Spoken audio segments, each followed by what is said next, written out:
Good morning and a very, very happy morning. We are reading Practicing the Power of Now, written by Eckhart Tolle. We are on page number 96.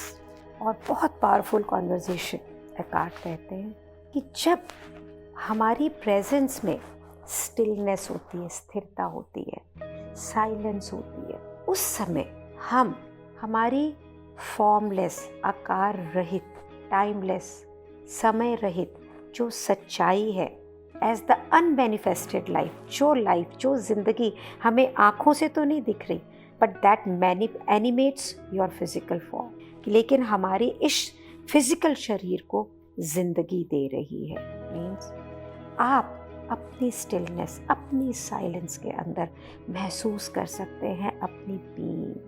जब आप still होते हैं, जब आप silent होते हैं, जब पीस में होते हैं, तो आप महसूस कर सकते हैं हर दूसरे इंसान के अंदर की ज़िंदगी, उसकी being, and you can connect with them. And then ये जो आकार है ना, शालिनी का आकार, नवीन का आकार, श्रुति का आकार, ये आकार, ये शेप और बॉडी जो हमें सेपरेट करता है। नवीन अलग है, श्रुति अलग है, मैं अलग हूँ, नीता अलग है, मधु अलग है, सुमंगला अलग है। स्थिरता में, साइलेंस के अंदर, इस आकार के beyond we can be one, being to being, and this is the realisation of oneness. So landmark में जब वो कहते हैं there is nothing out there, there is nobody out there, it's you. So being तो being से अलग हो ही नहीं सकता। Only this body gives a shape, manifested, एक आकार, एक शक्ल, एक रंग और एक रूप। अगर प्रभु का प्रभुत्व मैं हूँ, प्रभु का प्रभुत्व आप हैं, अगर नहीं है ही ऐसा, the part of the universe we are, so then how can we be separate. So ये आकार जो हमें सेपरेट करता है वो डिसॉल्व हो जाता है व्हेन वी आर स्थिर, we are silent inside, and then comes the realisation of oneness. हम देख पाते हैं, महसूस कर पाते हैं, और यही प्यार है।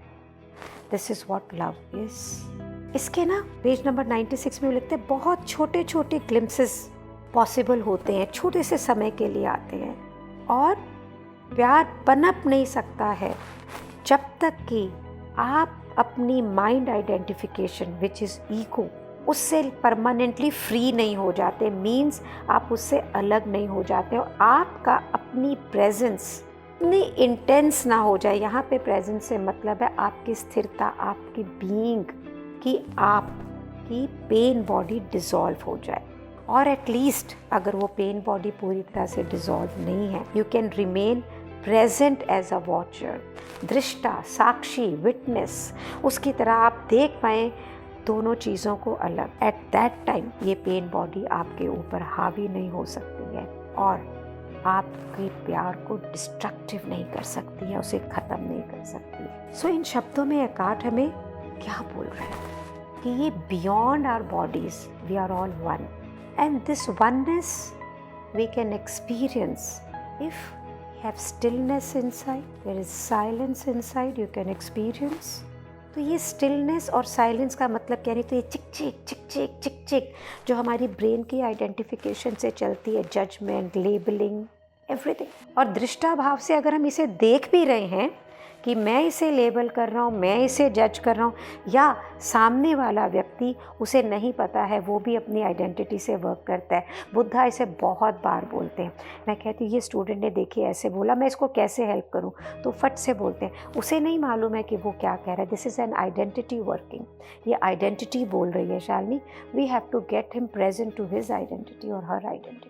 सो वननेस के लिए ज़रूरी है कि हम दृष्टा और साक्षी भाव से देखें। और अगर आप देखें एकार्ट, विपश्यना, सब लोग यही बात बोल रहे हैं। सो रिलेशनशिप क्या है? रिलेशनशिप एक स्पिरिचुअल, आध्यात्मिक प्रैक्टिस है। एज ह्यूमंस, एक इंसान होने से हम बहुत ज़्यादा अपने माइंड से आइडेंटिफाइड हो जाते हैं, और मोस्टली रिलेशनशिप हमारे प्रियजन की जड़ें हमारी बीइंग में नहीं होती हैं। तो क्या होता है, ये रिलेशनशिप हमारे लिए सोर्स ऑफ पेन बन जाते हैं, दुख का कारण बन जाते हैं, प्रॉब्लम्स का कारण बनते हैं, कॉन्फ्लिक्ट का कारण बनते हैं, और डोमिनेट हो जाती है प्रॉब्लम्स और कॉन्फ्लिक्ट। और ये सब कब होता है? When we are egoic mind से आइडेंटिफिकेशन है हमारी, तो अगर पेज नंबर 97 पे एकार्ट लिखते हैं, if relationships energize and magnify egoic mind pattern, कि अगर आपका रिलेशनशिप इस समय आपकी माइंड आइडेंटिफिकेशन को, आपके ईगोइक माइंड के पैटर्न को, जो उसका एक थर्रा बना हुआ है, तरीका बना हुआ है, उसको मैग्नीफाई कर रहा है, बढ़ा रहा है, आपकी पेन बॉडी को बढ़ा रहा है, और जो कि वो इस समय कर रहे हैं, और आप विटनेस, आपको दिख रहा है कि वो ऐसा कर रहे हैं, then why not accept this fact. इसको मान लें कि ऐसा हो रहा है, मेरा माइंड ऐसा कर रहा है, इससे भागे नहीं, इससे घर्षण ना करें, इससे लड़ाई ना करें, इसको ठेलने की कोशिश ना करें। तो पूछ रहे हैं card, why not cooperate with it instead of avoiding relationship and continuing to pursue the phantom of an ideal partner as an answer to your problem or the means of being fulfilled। तो क्या हम ऐसा नहीं कर सकते, या ऐसा क्यों नहीं कर सकते कि हम इसी को गले से लगा लें, उस रिलेशनशिप को अवॉइड ना करें, एक ऐसे भूत के पीछे, एक ऐसे सपने के पीछे, एक ऐसे भ्रम के पीछे ना दौड़े, परस्यू ना करें कि जहाँ पे हम देखें कि ये पार्टनर तो आइडियल होगा और ये मेरी सारी प्रॉब्लम्स को सॉल्व करेगा और इसके आने से ही मेरी ज़िंदगी में फुलफिलमेंट आएगी। क्योंकि ऐसा नहीं होगा। With this ego identification repeatedly you will pursue more and more and more.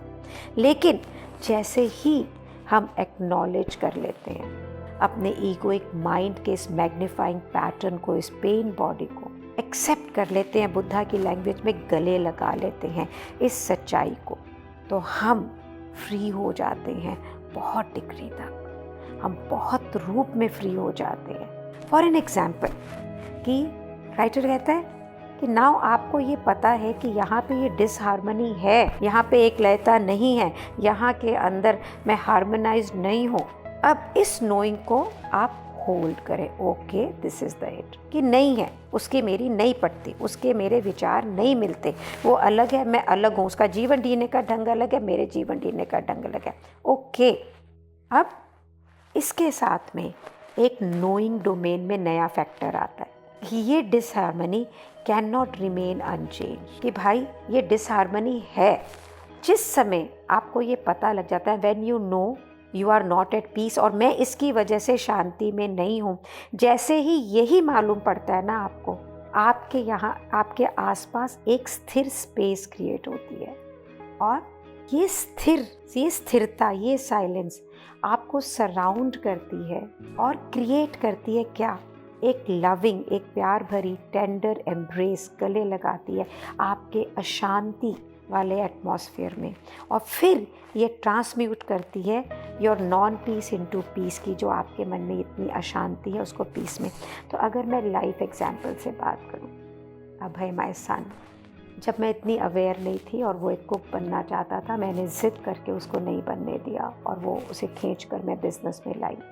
उसने 8 साल उसमें लगाए, वो भी अशांत रहा, मैं भी अशांत रही। And then one fine day उसने एक बहुत बोल्ड डिसीज़न लिया कि माँ I want to discover my life, और वो बिल्कुल एक तरह से हमसे डिटैच हो गया। घर में रह के भी अटैच था लेकिन डिटैच। शुरू में तो बहुत घबराहट बहुत हुई कि ये क्या हो गया, but with the practice of reading with Buddha and everything, so मेरे लिए his becoming detached to the family in a physical sense was lot of disharmony, but with the time, with the book reading, with you people, with Buddha, as I started getting aware कि ये ऐसा है, उसे अपनी space चाहिए, तो मेरी इस सोच में when I started seeing this situation as a witness, as a साक्षी, तो एक पीस आया कि ओके वो एडल्ट है, वो करना चाहता है। And today there is a space where he and me are living in the same house, there is no चिक चिक, we have given each other a space to live in. तो अगर मैं ट्रेडिशनल मदर की दृष्टि से देखूं तो एक स्पेसिफिक काइंड के तरीके से मैं बड़ी हुई हूँ मेरे पास्ट में, और फिर मैं देखूँ मेरे फ्यूचर में क्या होगा, इसका क्या होगा, तो एक फियर है। But if I see today it's perfect. As an individual capacity, he is living a very powerful life. We live in the same house. I am living a very powerful life. So the moment I will expect him to live the way I want with my mind identification, the whole equation will change. But the moment I'm giving him a space, I've created a space for myself, then maybe physically we are not talking too much, being sitting together or something, but there's a connectedness of being. It's a beautiful space to be in. Thank you so much for being in my life. जो ये transformation मैं मेरी life में create कर पाई वो इसीलिए हुआ कि आपने ये स्पेस क्रिएट करी जहाँ पे ये शब्द बोले गए। ये इसीलिए हुआ कि Buddha gave me understanding to understand these words and I could share it with you. Are the most precious beings in my life. Thank you so much.